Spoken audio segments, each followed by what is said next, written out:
Outfit যদি boring হয়ে থাকে এবং আপনি যদি তার সাথে কিছু বেসিক অ্যাক্সেসরিজ অ্যাড করেন, তাহলে এটা ইজিলি আপনার আউটফিটকে এক্সট্রিমলি এলিভেট করতে পারে। এটা হতে পারে একটা সিম্পল রিং, বা হতে পারে একটা ক্লাসিক ওয়াচ, বা হতে পারে একটা চমৎকার পেন্ডেন্ট বা সানগ্লাস বা একটা রিস্টওয়্যার। আচ্ছা, আপনার স্কিন কালার অনুযায়ী কিভাবে করে আপনি পারফেক্ট কালারের অ্যাক্সেসরিজ চুজ করবেন তা কি আপনি বলতে পারেন? আমরা আজকে তা এই ভিডিওতে জানবো। উইন্টার হলো এমন একটা সময় যখন আপনি অনেক কিছু ট্রাই আউট করতে পারেন, কারণ এখানে হিউমিডিটি কম এবং আপনি ফ্রিলি একটু মুভমেন্ট করতে পারেন, যেটা বাংলাদেশের সামারে করা খুবই টাফ। আমরা আজকে কুইকলি জানবো আপনার কি কি করা উচিত বা কি কি করা উচিত না, কিভাবে করে করা উচিত বা আপনার কিভাবে করে অ্যাক্সেসরিজ পরা উচিত না। প্রথমেই বলি আমাদের কি করা উচিত না। প্রথমত, আমার কাছে ফিল হয় যে আপনার কখনোই উচিত না নোজে পিয়ার্সিং করা বা ইয়ারে পিয়ার্সিং করা। অনেকে এটা করে থাকে, আমি পার্সোনালি ফিল করি গ্লোভ করা খুবই কঠিন এবং না করাই উত্তম অ্যাকর্ডিং টু বাংলাদেশি এবং সাউথ এশিয়ান পার্সপেক্টিভ। তাও আপনার যদি ফিল হয় আপনি এটা প্রপারলি ম্যানলি ভাবে পুল অফ করতে পারবেন, তাহলে it's completely up to you. এরপরে আমি সবসময় বলি ট্যাটুকে অ্যাভয়েড করা। ট্যাটুকেও আমি একটা অ্যাক্সেসরিজ হিসেবে দেখি, যা পিয়ার্সিং থেকেও একটা বাজে অপশন বলে আমার মনে হয়। কারণ ইমোশনালি আপনি যদি কারোর নাম বা কোনো প্রকারের অবজেক্ট বা কোনো এনিম্যাল বা যে কোনো কিছু আপনার বডিতে পার্মানেন্ট ভাবে এঁকে ফেলেন, এটা কিন্তু এক পর্যায়ে ফাইন্যান্সিয়ালি খুব টাফ হয়ে যায় সরানো। যেমন আপনার আজকে যেই ধরনের জামা কাপড় পছন্দ, 5 বছর পরে কিন্তু আপনার সেই ধরনের জামা কাপড় পছন্দ নাও হতে পারে।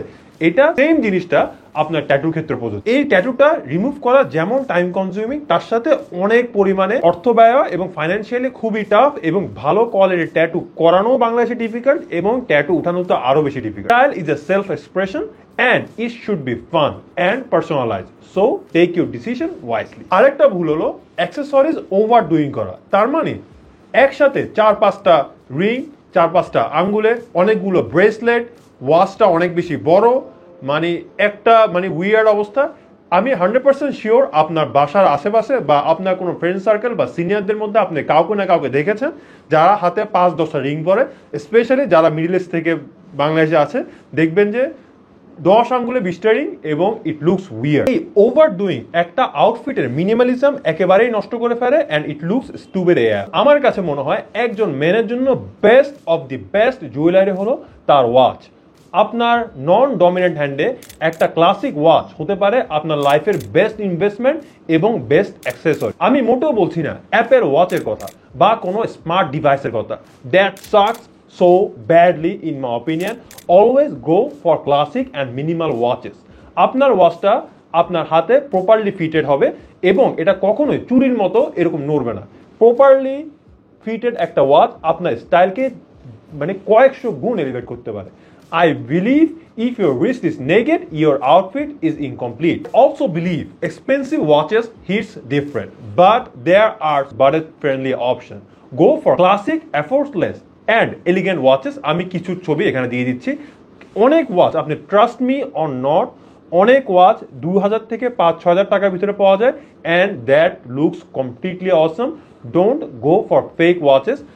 আমার কাছে মনে হয় একটা ফেক রোলেক্স পরা থেকে একটা অরিজিনাল কেসিও পরা অনেক অনেক বেটার।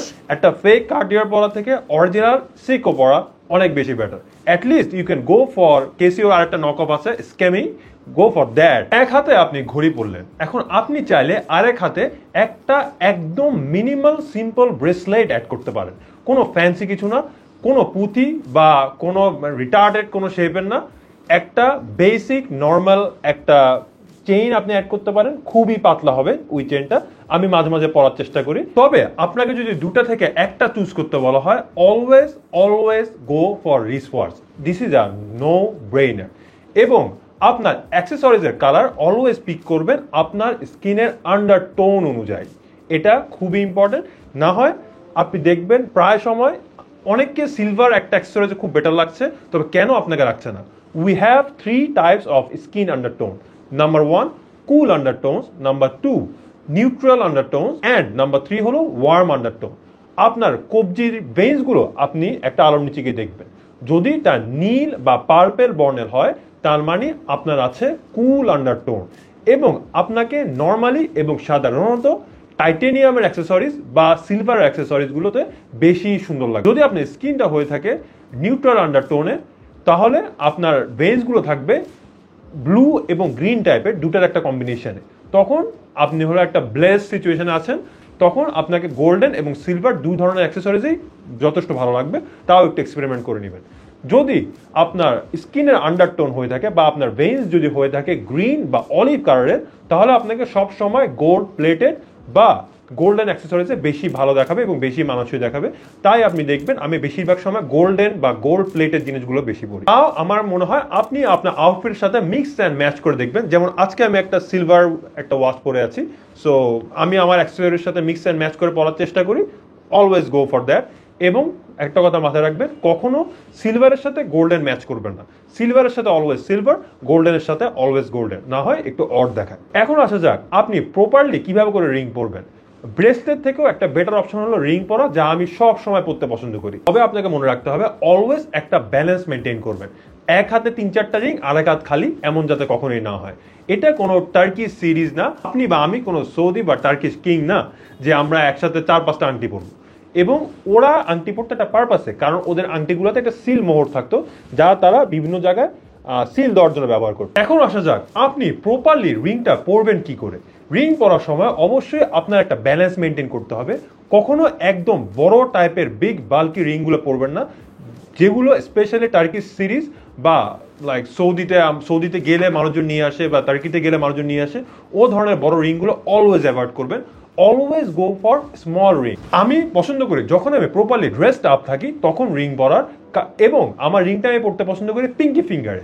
এবং পিঙ্কি ফিঙ্গারের ring symbolises as a statement ring, and they don't have any religious or cultural association in the most culture, unlike the ring fingers ring.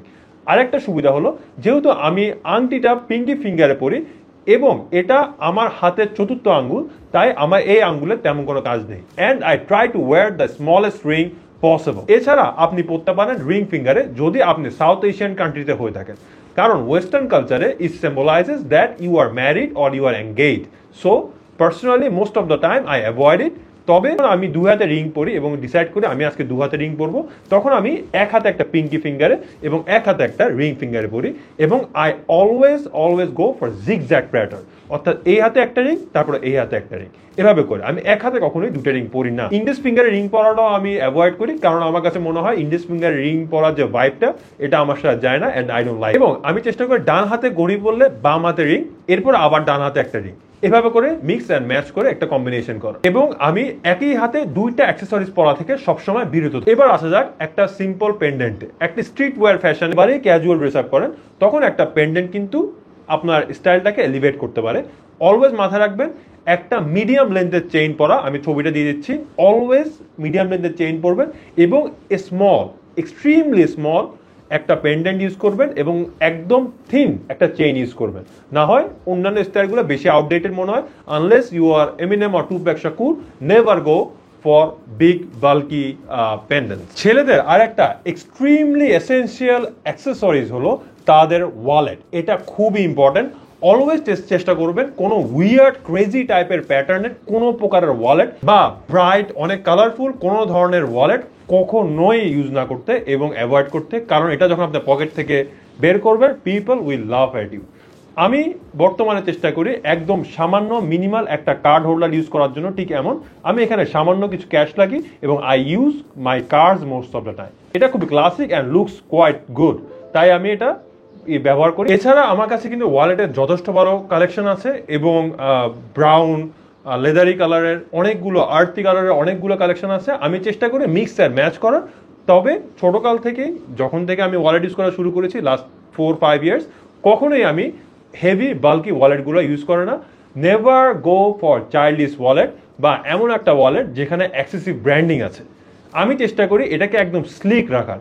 এবং প্লিজ অ্যাভয়েড আপনার দুনিয়ার সব কিছু আপনার ওয়ালেটের ভিতরে রাখা এবং ওয়ালেটটাকে এরকম মোটা বানিয়ে ফেলা। ইট লুক সো ব্যাড এবং এটা ক্যারি করা খুবই ডিফিকাল্ট। ইউনিভার্সিটি যাওয়ার জন্য আমি ব্যাগ হিসেবে ব্যবহার করি এবং প্রেফার করি আমার প্রিমিয়াম কোয়ালিটির একটা লেদার ব্যাগ।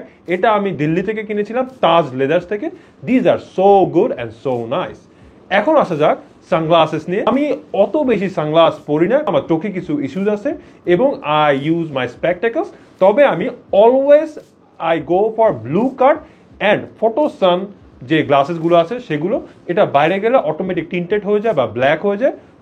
এবং আমি চেষ্টা করি আমার ফেস শেপ অনুযায়ী পারফেক্ট সানগ্লাসেস বা পারফেক্ট স্পেকটেকলস ইউজ করা। আপনি চাইলে আমি নেক্সট ভিডিওতে বলবো কিভাবে করে পারফেক্টলি আপনি আপনার ফেস শেপ অনুযায়ী পারফেক্ট সানগ্লাসটা চুজ করবেন।